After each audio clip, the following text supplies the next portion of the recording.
All right, all right. There we are. We are live, everybody. This is We've Got Issues. It is our regular opportunity to come to you guys with from a group of friends who've known each other for 40 years. We don't claim to be experts in any one thing, but we do bring a lifetime of our education, our life experience, and topics that we think are relevant to you today that you're probably discussing as well. So in as much as you may have certain things on your mind, we're thinking about them too, and we bring them to you to have a meaningful conversation. These are very, very, very difficult in some ways times, but also very intriguing times and times where we all hope to grow. And so I want to offer up to you our regular group of friends who are here today. We've got Ron Evans. He is a technology expert in the not the entertainment, but the information software arena back east, as well as Darren Gray, who is a educator and works in faculty at University of Southern California. And we have Ella Neely, who is a experienced licensed contractor here in Los Angeles. And battling a cold. Battling a cold. Okay, well, anybody? How's everybody else feeling today? You guys all good? Good. Good. Well, with that said, every week we have one of us bring the topic that they think is something we should all be thinking about. And today we're going to be in the able hands of Ron Evans. So, Ron, please tell us what's on your mind. Hey, good afternoon, everyone.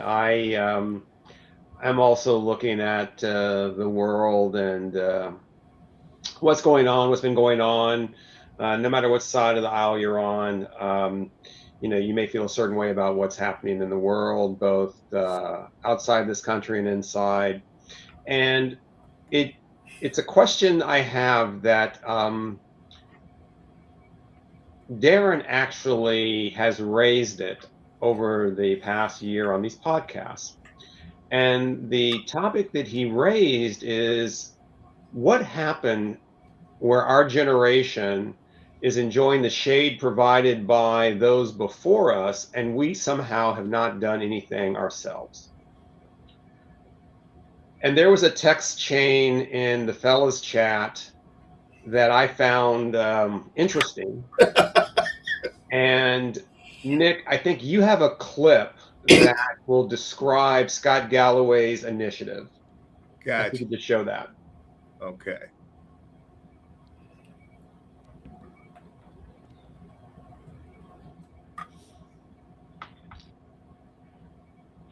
Whoops, that's not it. Come on, Scott, where are you? Okay, here we go. Many of us feel powerless right now. Dan Harris says action absorbs anxiety. But what is that action?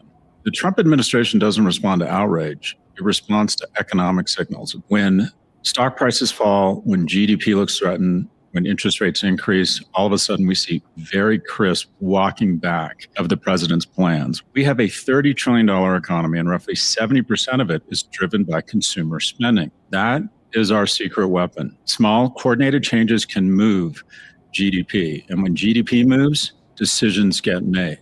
Today, the Trump administration is escalating ICE enforcement. Even worse news, it's with the help of corporations that provide the data, infrastructure, and logistics to make it all possible. That's why resist and unsubscribe isn't a protest, it's an economic strike. A temporary, coordinated pullback from consumer discretionary spending focused on where economic and political power is most concentrated, specifically tech and AI. That means pausing or canceling subscriptions from companies including Amazon, Apple, Google, Microsoft, Netflix, OpenAI, and more.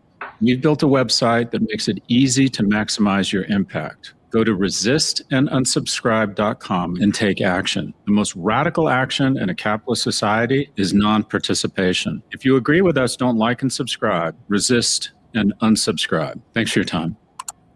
Thank you for that, Nick. So one of the things that I have spent my entire career on is the role of objectives and key results, and metrics. And the reason I'm such a fan of those and why I've sort of built my career on that is because I think that I describe myself as a pretty talker. I can use pretty words. I know how to shape a story, and I know how people try to use words to shape a story and lead you into a direction that they want to take you. Some conversations are like chocolate. They make you feel good, but they are devoid of nutrition and good calories. So the question I have for you today is, if we separate the virtue signals of how we are outraged and concerned about society and the direction it's going, I'm going to ask you 3 questions. What have you done? Okay, so I think what we have to figure out is, are we virtue signaling to make ourselves feel good? Or are we actually taking steps to say, you know what, I'm going to vote with my time or my treasures for the change that I would like to see this world become? Okay, fair? 3 questions. So, first one, go around the room. What have you given up in the past because of a cause or a stand that you believe in strongly? On my screen, I'll start going counterclockwise. How about you, Nick? What have I given up to make a stand? Yes. Wow, I'm just trying to think. I don't know that I've been called out, so directly, like there's been a conscious, idea, other than, like, you remember back in our college days when it was to divest from South Africa, that was the big thing.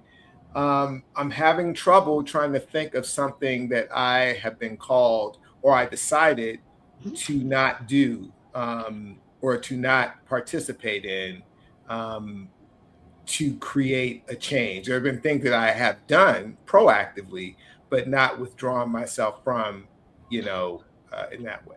Right. So, for example, like, I was never a big street protester. Right. But during Black Lives Matter. Right. I got, I went out and protested in the streets like millions or thousands or millions of other people. But so you gave up your time. Yeah. There was that. And certainly voting is a proactive, way of doing it. But I think we all have ambivalent feelings about our individual impact, on voting if we don't, are not part of a critical mass, right? So, so in any event, I won't hog the stage, but those are 2 things that come to mind immediately. All right. Ella? So, is this, when you say, how far back are we going? Is it just recent, or is it past 20 years? 20 years. Okay. Well, I started I started my I started in politics, actually. So when I graduated from college, I worked for the California Democratic Party, because I was, so actually one of my first employers was the Jesse Jackson campaign. And it was through that campaign that I actually met my daughter's father, who is a retired politician. And so politics is actually something that I've always loved to organize, to be involved, to try to educate people. And my daughter has kind of taken on that legacy, and through her church, or through her sorority, she's putting on a governor's forum. And I think it's like this month or something. And I'm helping with my time her, because she has so many things that she's doing in the community. And so I am giving of my time to be a part of that, and to, as much as possible, educate people and make sure that people come out to vote. And so that's something in the past and current that I am doing. Okay. Darren? In my youth, I did a lot of that. I was involved in the apartheid and the thing I remember giving up most is there was this movie called The Gods Must Be Crazy, and it was a movie about a South African who finds a Coke bottle, and it was pretty much 1970 film. yeah, it was a terrible movie how it portrayed the South Africans, and I remember it got a good review on NBC, so I boycotted NBC for like 2 years. I wouldn't watch anything on NBC. What decade was this? I was when we were still in school, whenever that came out. What about in the past 20 years? You know, after all the activism I had when I was younger, I stopped I stopped doing the giving up something and more taking on a proactive doing something. If I want to cause a change, then I will make an action toward that change. And so I went from the deficit model of withholding something to cause a change to being more an asset model of creating or adding to something. So I've not given up anything. Do you have an example that doesn't involve your work? Well, I'm one of those fortunate people that love what I do, and what I do is my passion. So, But you get paid for that. oh no, like all the boards that I'm on, I don't get paid for. Like the boards that I'm a part of, I don't get paid for. I do those on my own time, and without any compensation. They're not sanctioned by my employer or anything. But offering It's career related, though. It's career related, like I said. It enhances your career and your state in the community. Absolutely, absolutely. Because, like I said, I've just very fortunate that my passion falls within my vocation, and so I get to do that.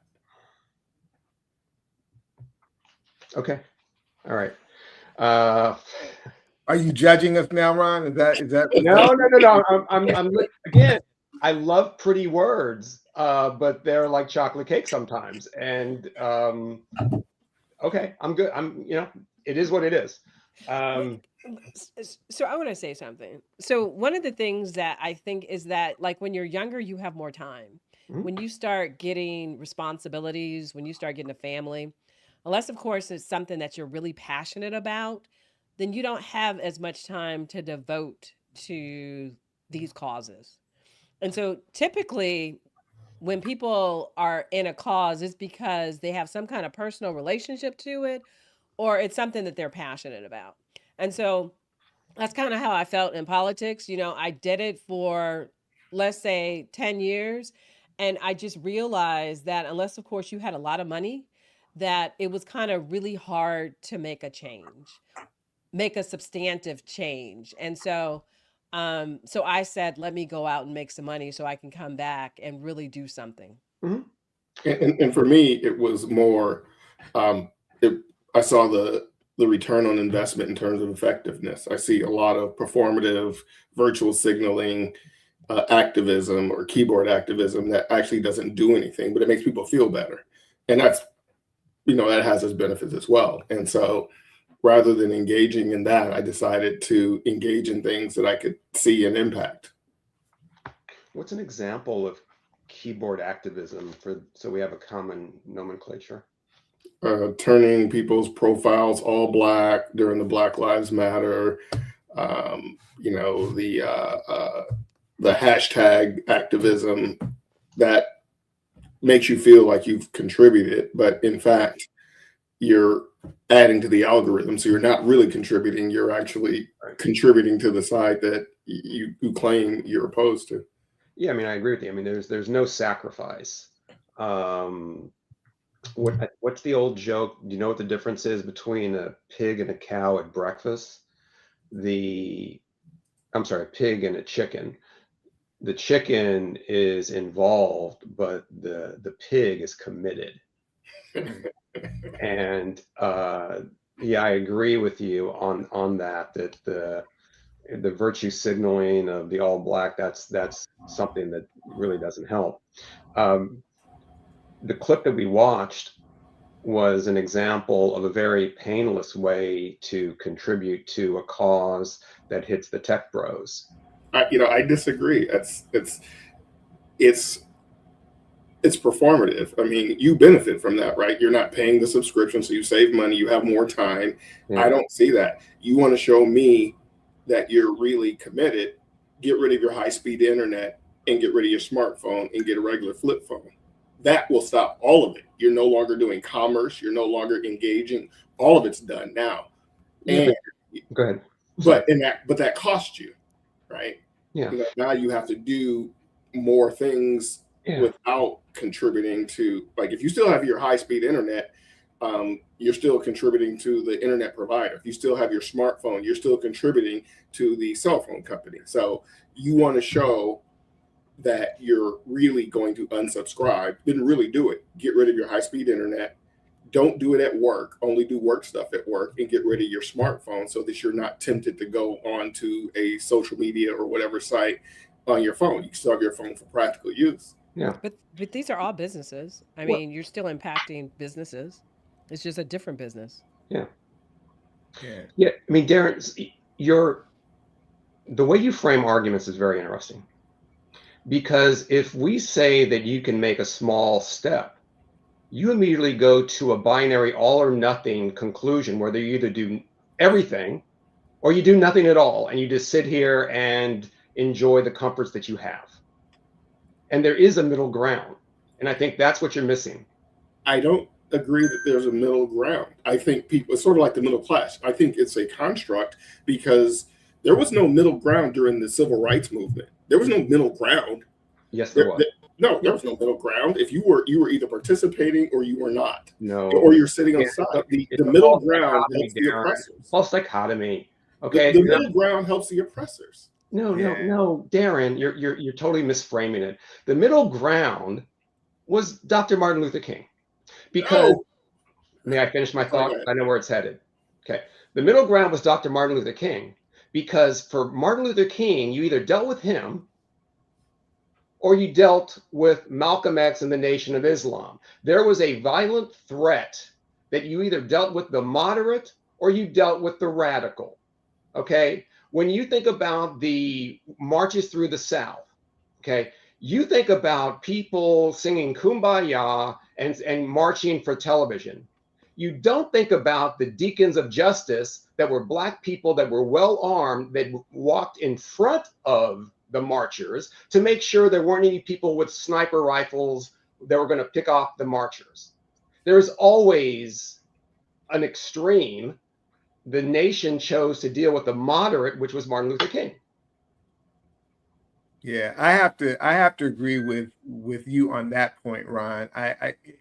It's not a zero. This change is not always a zero-sum game, right? Either you're all in or you're all out, right? And I think there had to be people all along the spectrum. You guys have probably seen the movie The Help, right? So, like, just because the housekeepers and the people who on the Montgomery bus boycott, they didn't ride the bus and they found other ways. They didn't throw out their cars. They did not carpool and get to work just because the bus boycott was going on. They said, well, I still got to feed my family, so we'll figure out another way. But they didn't say we got to bring down the auto industry while we're bringing down the bus, routes. Like, everybody plays a role. It all matters.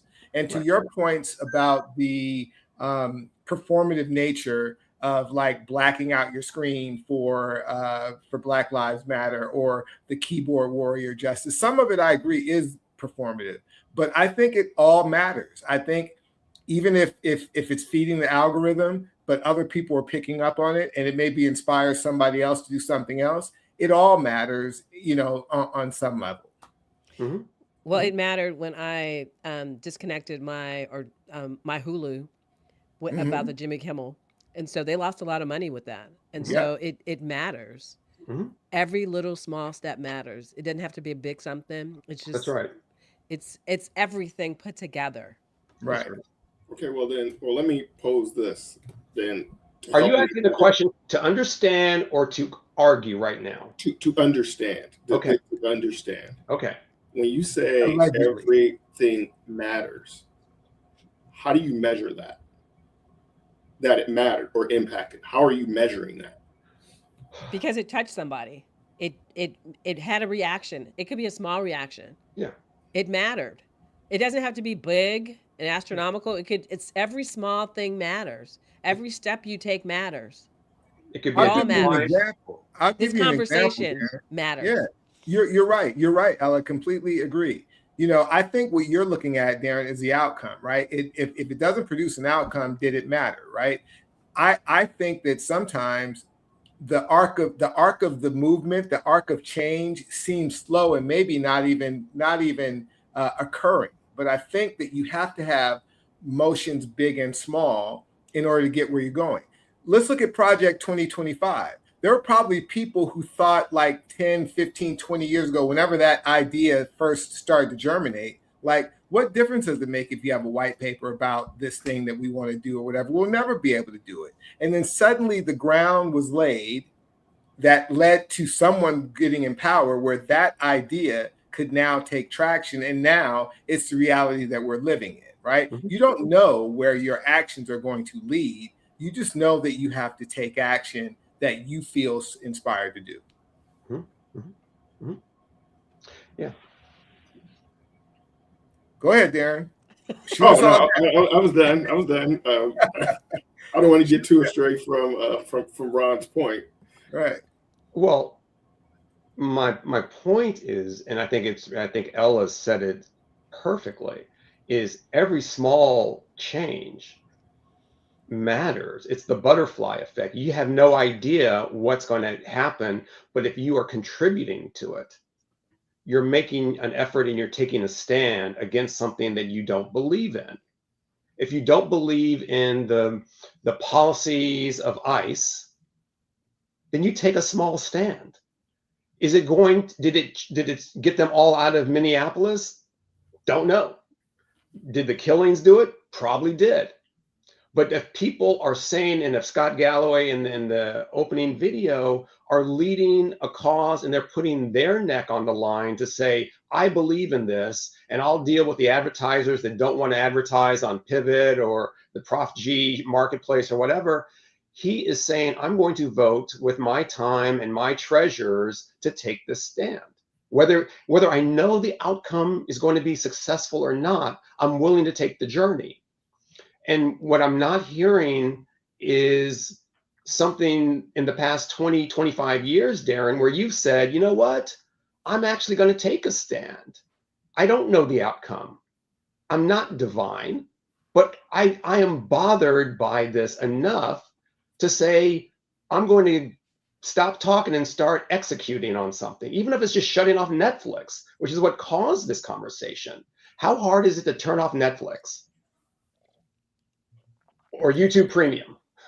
I mean, we got a list of them that we've turned off in the past month.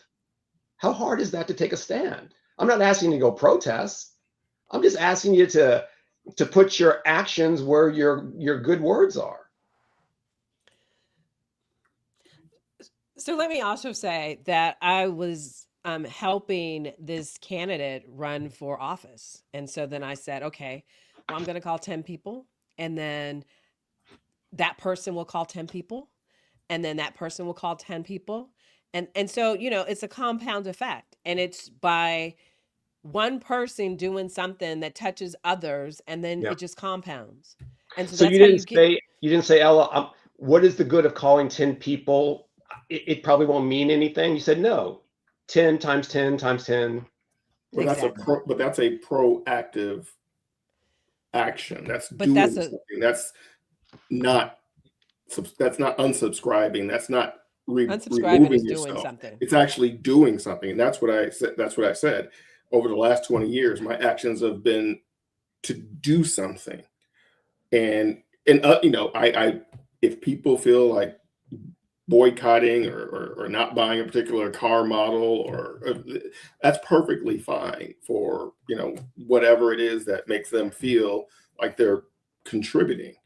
What I'm saying is, given my time and the amount of time I have, you know, on the planet, I want my actions to be forward leaning toward causing something. What? Like what? Well, I'm a part of this group, Engineers and Scientists Acting Locally. I'm on their board, and It's about advocacy for science and engineering in community so that people can be empowered to petition their local government for environment or resources. Those are the things that I'm involved in, which is empowering people to do things. And that sounds amazing. I'm still contributing to your STEM program, by the way. Yes, I saw. Okay. But by being on that board, isn't your program a beneficiary of your work? No, not in that one. No, it's separate. But Darren, what I'm trying to figure out is why there's such a harsh dichotomy between anything you do is a proactive thing. Even by undoing what you normally do, it's something where you had to take the initiative to do the thing. And if you say that it benefits you economically, now you've got 20 extra bucks in your bank account per month, that's not necessarily a bad thing, because maybe you take that 20 bucks and you put it toward your STEM program or whatever the case may be. Anything you do is a proactive thing, even if it's resisting the inertia. But I think Ron's getting at, and Scott Galloway is getting at, a bigger point, which is that you have to make a stand economically in these times in order to move the needle. Because it's obvious in everything that we've seen, from how big businesses, law firms, tech magnates or whatever, address the idea that I might lose money if I take a moral stand and I decide that that the democracy that allowed me to build the fortune is at stake by being at the whim of one man. I'm willing to be at the whim of one man than sacrifice the possibility of putting my billions to work to make sure that the system still operates, right? So Scott Galloway is saying, like, okay, so if that's the game we're playing, then we need to take away from some of those billions in mass. And so why is that more performative than doing what you're doing? It's more performative in my opinion, because you don't really have to have any skin in the game. You don't really have to, you can get involved without a loss. Your convenience is a loss. What I'm saying, it's a convenience that's lost. You're not. That matters. It matters. That doesn't matter. When people stop going to Target, or people stop using Amazon, and now you have to get in your car, or you have to pay a higher price. You have to do whatever it is to get that thing. There's a cost to that. Preach. I don't see it that way. But Darren, your whole argument of your treasures that you give is based on an economic benefit you receive in the educational system that you're a part of. So you're not giving up anything. You're benefiting from your stands financially. No, because I get the same thing. Whether I do it or not, it's the same for me. There's not a benefit for me. There is. There's a reputational benefit, because you are now considered an expert in the industry in diversity and STEM education. So you get a good table at a banquet, and you get, pats on the back. Not a benefit. Not a benefit. For the majority of the people, we would say that's a benefit. Mm-hmm. So what I'm saying is, I'm not hearing what you are giving up in terms of your time or treasure to something where you're not a beneficiary of the outcome. Well, that's the same argument I'm making about what you just said with Scott Galloway. You are benefiting because you're getting more. You're getting your money and your time back. No, you're mistaken, because I would give the $22 right now to resubscribe to YouTube Premium. I hate those friggin' commercials. Okay, we have a Whole Foods that's about 1.5 miles away, but we go to Sprouts and we go to Trader Joe's because we're not going to go to Whole Foods. Okay, so we are making choices with our time and our money to shop at places that we want and not shop at places that we don't. Now, again, this gets back to what your false dichotomy of, it's either all in or nothing. I'm just going to stay here and do nothing. Okay, we are giving you examples of things that we're doing, but they're not rising to this ultimate test, which is it has to be 100% involvement. And Not why are we even- trying to convince him of this? I Yeah, mean, yeah. this is kind of I don't know. weird. I just Like, said why does it matter what he thinks? Exactly. I think it matters because it's an existential question Yeah. vis-a-vis the audience, right? Because I think this is a push and pull that many people have as to, well, if I don't unsubscribe to whatever, what difference does it make, right? I don't actually, that's not even the argument Darren's making. I think Darren's making the argument that you're really not doing anything. Nothing matters. Right. Yeah, exactly. Nothing matters. It's So let him have that. I mean, Well- why do we care? No, I'm just you care asking. because we're talking to a broader. Darren represents a broader perspective, hopefully, and that's the question to the people who are watching: is that like, where do you land on this? Because it's not an easy question. I mean, Darren, in my mind, Darren's response is not unfounded, right? It's a little nihilistic. It's a little bit, it's a little bit zero-sum game. But I think that's the question that it's a question. I'll tell you what, Ella, it's the question I ask myself. Like, when I unsubscribed from Hulu or whatever, there was that pang of whatever, because there may be something that I really would like to watch, or from Netflix or whatever, like those things are sacrifices. If those are things that you've gotten used to, now you have to fill that with something else, or feel like, well, nobody's going to know, right? So the question is, what's the value for you, even if it has no, and I'll ask you this, Ella, because I think this is a worthwhile question, piggybacking on Ron's subject, right?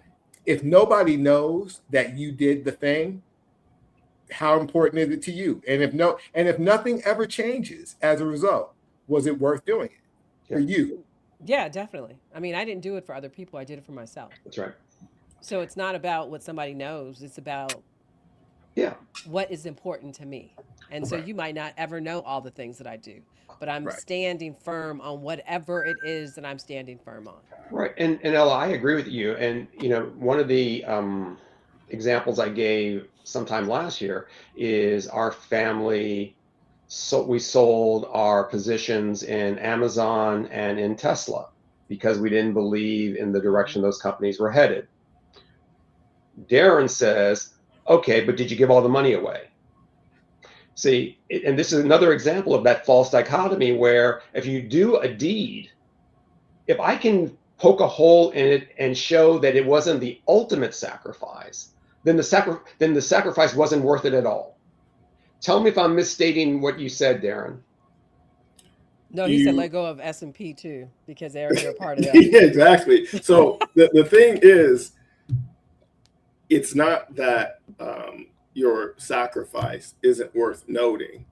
I'm saying that the impact isn't what you say it is. Oh, I know that my little couple hundred shares didn't do squat.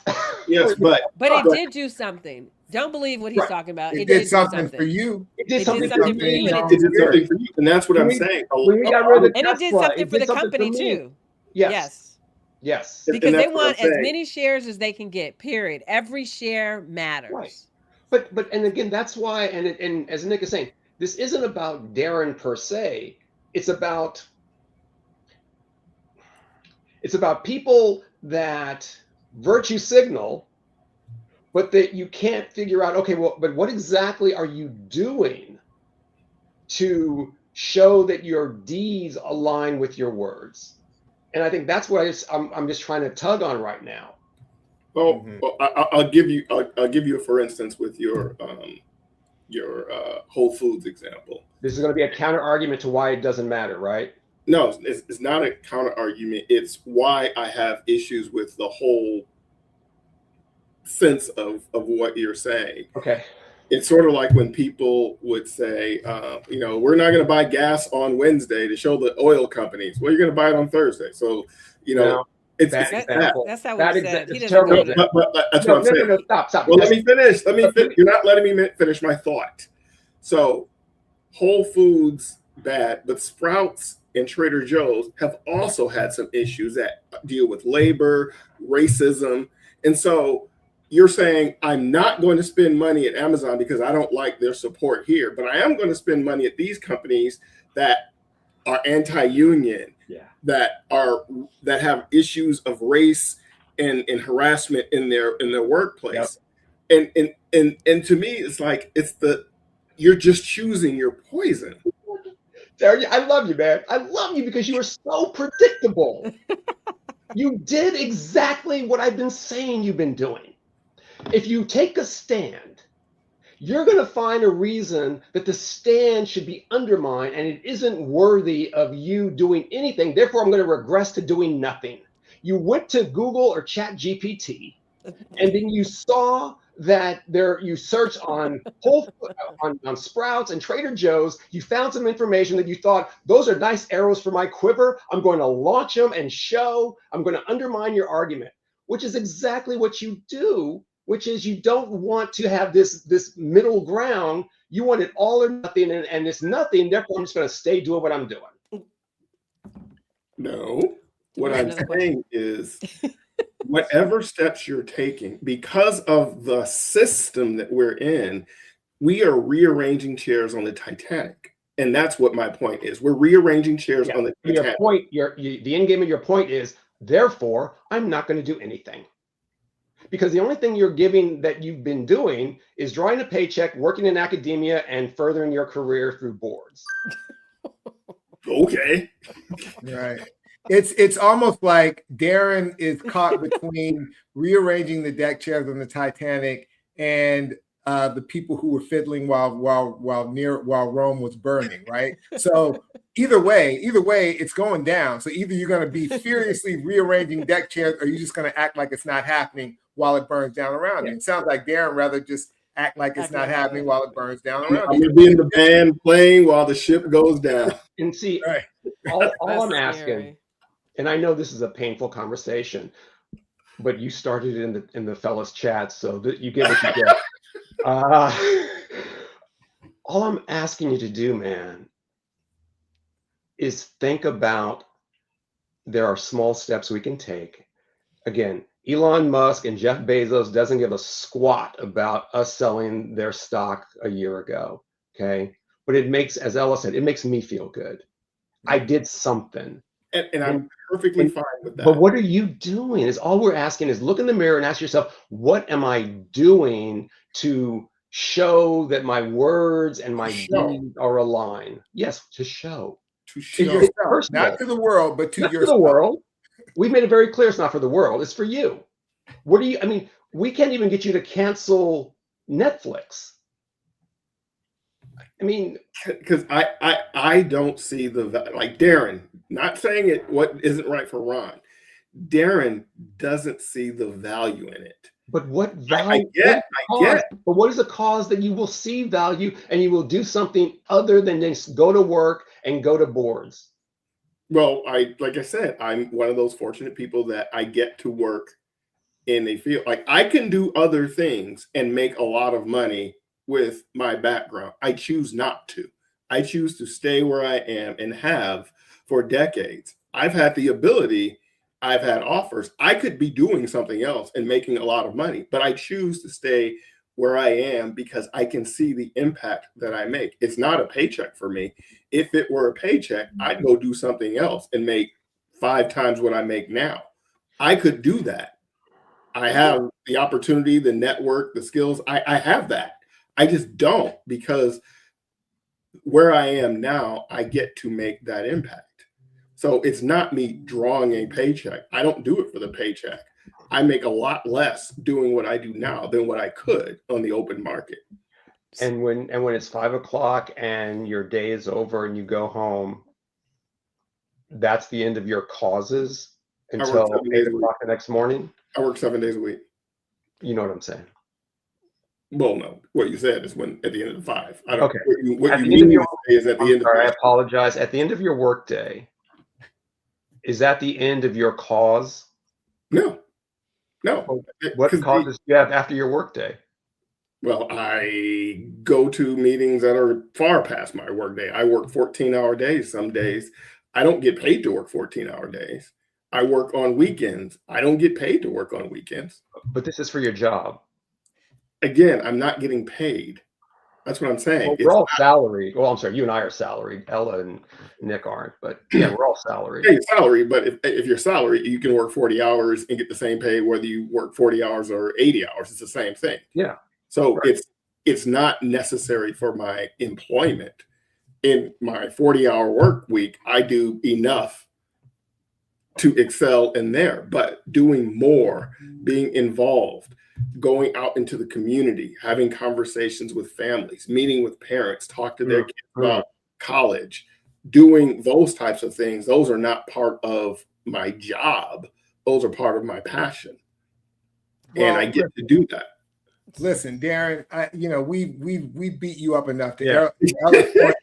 whatever. There's a reason why women aren't part of this male chat, because we wouldn't put up with this stuff. This is just who even cares? Right. Yeah, but Darren, I think whether you see it or not, like, your resist and unsubscribe is the hours that you put in doing things that you aren't necessarily paid for.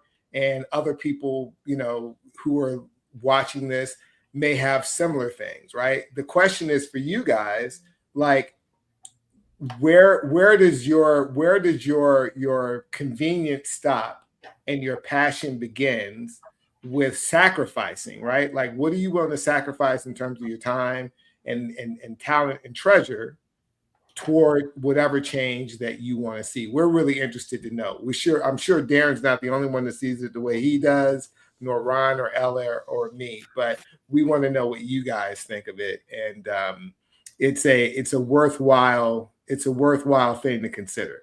It's a worthwhile thing to consider. So, Ron, thank you for bringing us that spirited topic. That I'm sure that was only the first question. There's I was going to say that.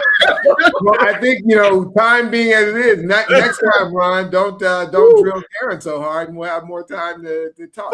Why don't you give us one more question, and then take us to your parting shot? Yeah, I'm sorry, Ella. This is a 3-part episode, apparently. So, all right, I'm going to pick the third one. What are you planning to give of your time or treasures in the next 12 to 24 months for a cause or causes you believe are worthy of your time, money, or both? So I'll go first. Give Darren time to just We'll just let you and Ella answer that. Okay. Let's let you and Ella answer. I've started conversations with the West LA College Foundation, so I am going to be involved with them over the next couple of years, especially when I have more free time. But just trying to help the director of that get that sort of where he wants it to go and his vision. I'm also going to continue to be involved with the Black Alumni Council at USC. And I'm also looking at here locally, I'm looking at organizations that want data center slow growth. It is a plight in our area. Ashburn is the #1 region for data center traffic or internet traffic in the world. There's something called a network effect, which means that people want to be closer to data centers because they're closer to Amazon, Google, whatever, Facebook. So it's only going to get worse and is causing concerns about energy and things like that. So I want to get involved in the slow growth of data centers here in the region. So those are the 3 things I'm going to be focused on over the next 12, 24 months. So what is slow growth of data centers? What does that mean? Trying to create additional hurdles and give backs and set asides for the communities, so that way we slow down the number of data centers that are being built. They take a lot of energy, a lot of water, and it raises the the utility bills for residents in the community. It's not affecting us now, but because it's a massive source of revenue, but it's an eyesore. And it's also something where it's going to have an impact on affordability based on utility costs and things like that. So slowing it down, so we're not just driving and seeing 10 data centers a month being built. Maybe it's only 5. That would be a win. And so how do you guys go about doing that? I haven't been closely involved enough yet to really understand how we're doing that. But in a nutshell, it's a lot of lobbying of Richmond, which is our state capital, and the politicians there. We have boards that approve the zoning for these data centers. So political activism, I guess, Ella, is the bottom line. That's great. So, like I said, I'm going to volunteer and support my daughter, who is so into all different kind of activities.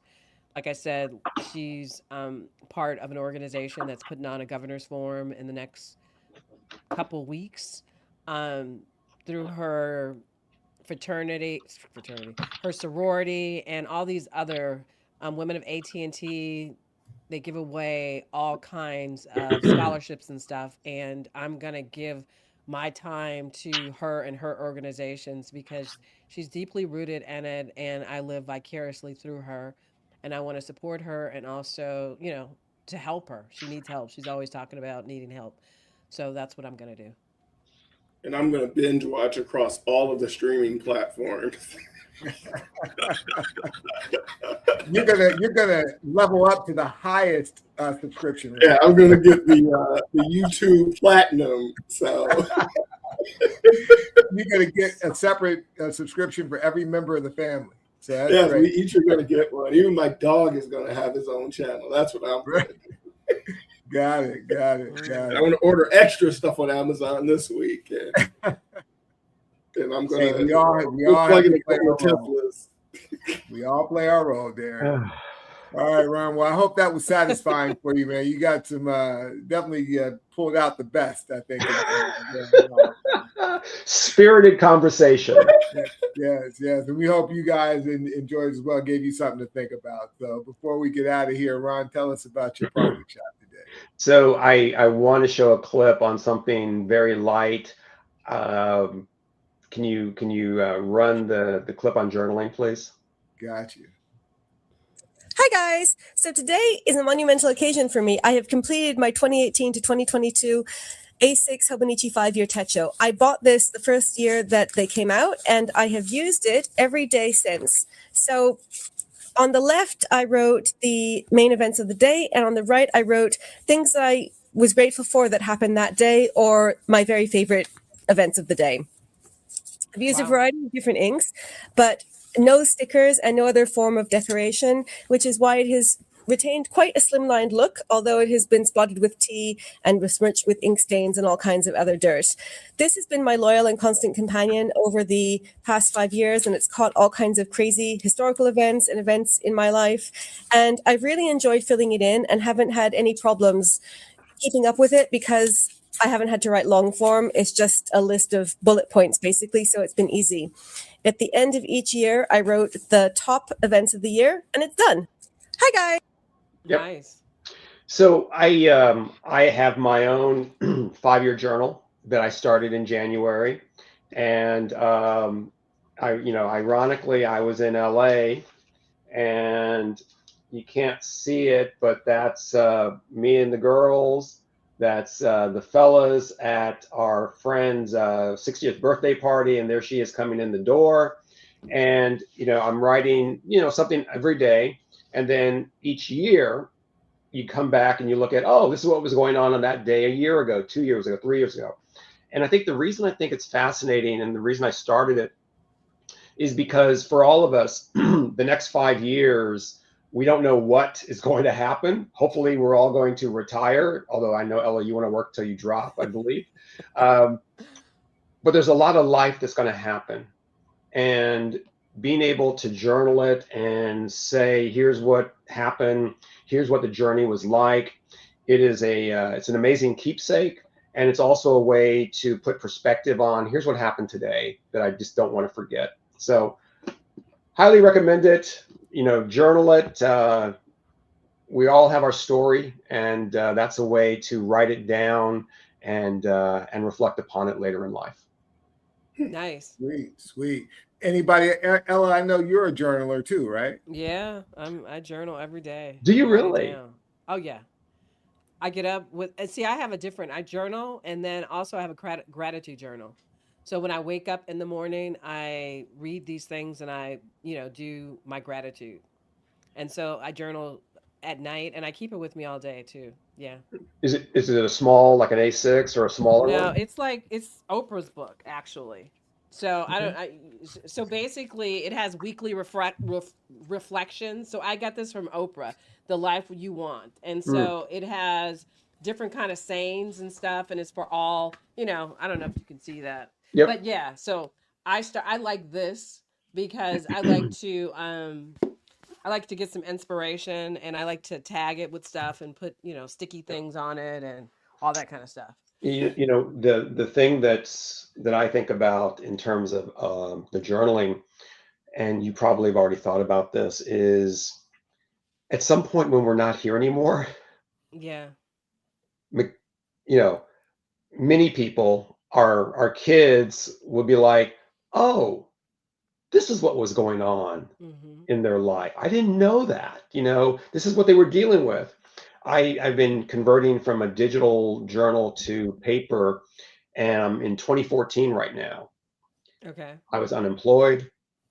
I was dealing with, in-laws moving in to our basement. I was dealing with all this stress in my life, and I'm looking at that, and I'm also seeing the highlights of the year as well, the good moments, and it's just fascinating to see what was I dealing with back. Yeah.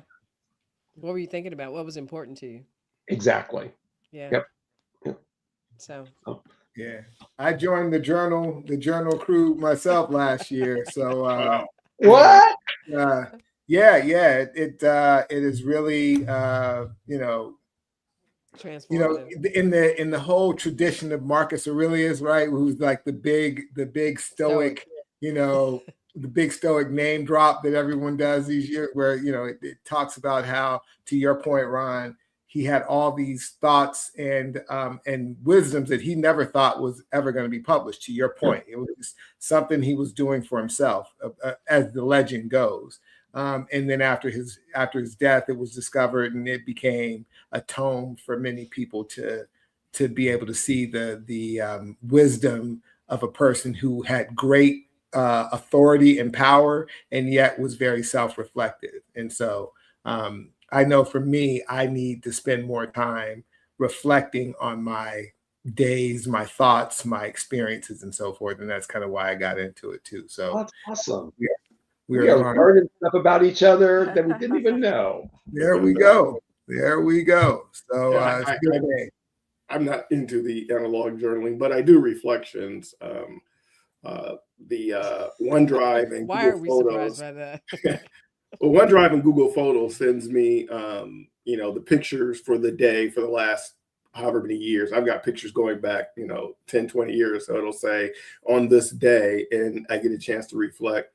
At the end of the year, I go through my Google Calendar to see what I did, and I go through I use Asana, my project management tool, to see what I accomplished. So I do my reflections through the things that I did and the things that I captured on my phone or something. So that's what I do my reflections on. Yeah, it's good to know that Google and all the other apps aren't the only ones who are monitoring your every move, that you're actually taking Oh time. my gosh, every move, every Those move. subscriptions are serving you well, man. I got it. Yeah, yes. So I just want to say that I had a book. Actually, got a when Lisa moved out of her place in Lamert Park. When was that? 2017. It was a long time ago. I like packed it up, and inside, because she had left it and she had gone to New York, and Tracy had given her a journal, and it was like she gave it. It said 1989, and Mm. she just kind of left it, and I took it. I thought it was beautiful, right? Because it had pictures, it had places for all different parts of your Mhm. life. And so when I lost my house in Lafayette Square, I took that and I started putting down everything that I wanted, right? And so, and I would see it every day, like from health to money to house to this to everything. And I would get it, and every morning I'd look at it and I'd read it and I'd touch it. Yep. And I'm here to tell you that everything that I put down there, I got, because it's all Hey, about what you because I was like, I want a house, I wanted to be a certain, I wanted to have a pool, I wanted to have a a walk-in closet. I wanted to have an island. I Mhm. wanted to be on a secluded street. All of those things I got.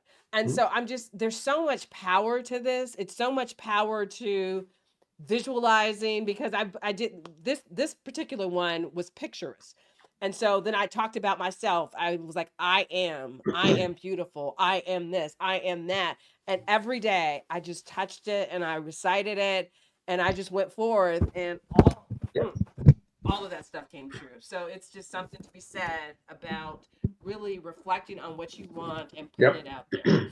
So, you know what, Ella, it's really interesting that you point that out, because I mentioned that in 2014, I was going through, I don't know, I think I was unemployed for like 5 or 6 months, and I said I was converting it to paper, and this is July 4th, 2014. And there's your car. There's the car. Yeah. Even when I'm unemployed, Exactly. I'm like, but I'm Focus. still Yes. one day I'm getting that. Exactly. And yeah, you keep locking in on your dreams and goals, even during hard times. And it it shows. comes. Yeah. I'm still trying to reconcile that law of attraction, power of intention thing, like to manifest the things that you want. In my journaling, I have, I tend to be more reflective than projective. Like I don't necessarily project into at least at this point, project into the future things that I want, right? I'm more trying to get intimate with myself about the things that I'm learning and stuff like that. But I can see how there's a whole ethic around like projecting the things that you want to have and be, do, and have. So actually, they're two separate things, because the journal is just like you said, the reflection.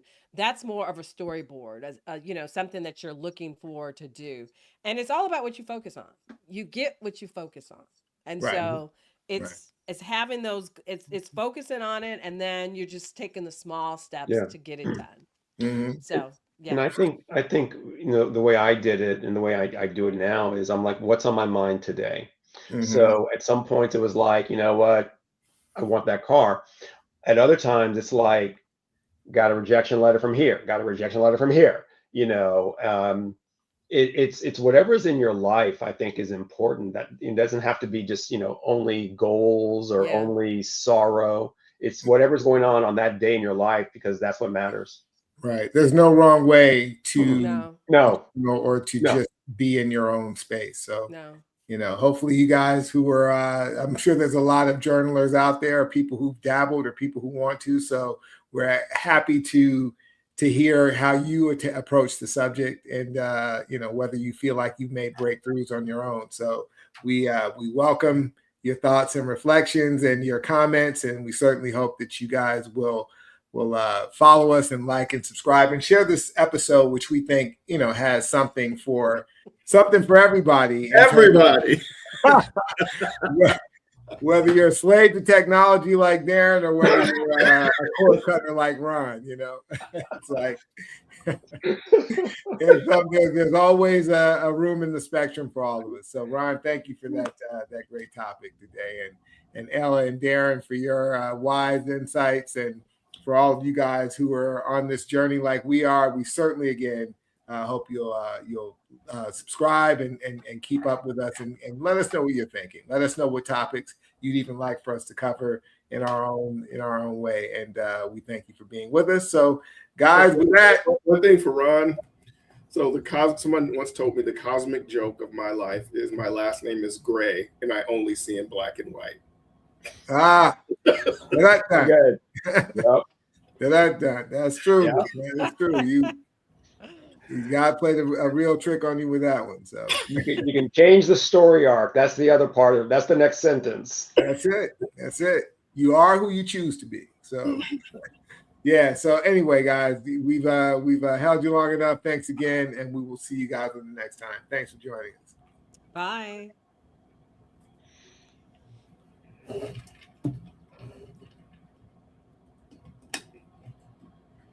All right. I think we got them all.